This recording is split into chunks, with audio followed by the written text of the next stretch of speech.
Visakha honey trap కేసులో విచారణని పోలీసులు వేగవంతం చేశారు. జాయ్ జమీమాకు పలువురు సహకరించినట్లుగా గుర్తించి వారిపై స్పెషల్ ఫోకస్ పెట్టారు.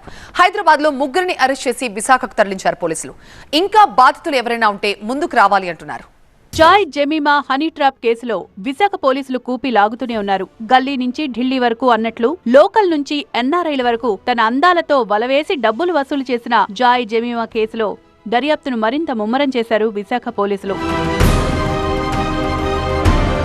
Visakha Joy Jemimah honey trap కేసులో మరో ముగ్గురు కీలక నిందితులను పోలీసులు అరెస్ట్ చేశారు. హైదరాబాద్ కు చెందిన ఫాతిమా ఉస్మాన్ అలియాస్ జోయా, ఆమె భర్త తన్వీర్, అవినాష్ బెంజమిన్లుగా గుర్తించారు. హైదరాబాద్ కోర్టులో హాజరుపరిచి ట్రాన్సిట్ రిమాండ్పై విశాఖకు తరలించారు. విశాఖ కోర్టులో హాజరుపరిచి న్యాయస్థానం ఆదేశాలతో నిందితులను సెంట్రల్ జైలుకు తరలించారు.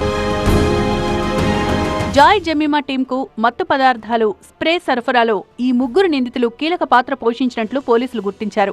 ఈ కేసులో ఇప్పటికే Joy Jemimah forest officer Venu Reddy, red decors యజమాని వేముల కిషోర్ ను పోలీసులు అరెస్ట్ చేశారు. లేటెస్ట్ గా ఈ కేసులో మరో ముగ్గురిని అరెస్టు చేయడంతో మొత్తం నిందితుల అరెస్టుల సంఖ్య 6కు చేరింది. అయితే బాధితులు ఇంకా ఎవరైనా ఉంటే ముందుకు రావాలని సూచిస్తూ పోలీసులు ప్రకటన జారీ చేశారు. జాయ్ జమీమా పలువురు ధనవంతులు, అధికారులు, ఎన్ఆర్ఐలకు అందమైన ఫోటోలను పంపి వారిని ట్రాప్ చేసి డబ్బులు వసూలు చేసింది. హనీ ట్రాప్ ద్వారా రూముకు పిలిపించుకోవడం, వారికి మత్తుమందిచ్చి నగ్న ఫోటోలు తీసి వారిని బెదిరించి డబ్బులు వసూళ్లకు పాల్పడింది. అయితే జాయ్ జమీమాకు పలువురు సహకరించినట్లు గుర్తించి వారిపై వేట కొనసాగిస్తున్నారు విశాఖ పోలీసులు.